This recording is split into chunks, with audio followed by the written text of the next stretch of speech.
માતા લાઈ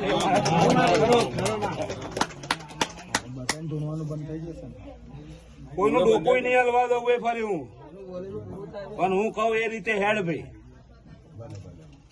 રામ રામ ભાઈ. નારાયણભાઈ હવે લેતો કહેજો તમે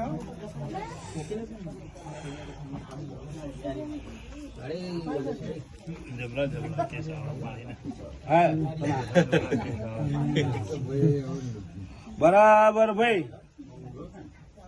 તારી હાલત તને ખબર. લોકોને લાગે કે બહુ પૈસા છે, તને ખબર કે તારી હાલત શું છે. હા ભાઈ, રૂપિયો માતા ડગલો લાઈ પણ આ વસ્તુ સાચવતા ના આવડી ને ભાઈ. પોતાની માતાની વરહુ તો બાકી, પોતાની દેવી કયા કરશે એ ખબર નહીં.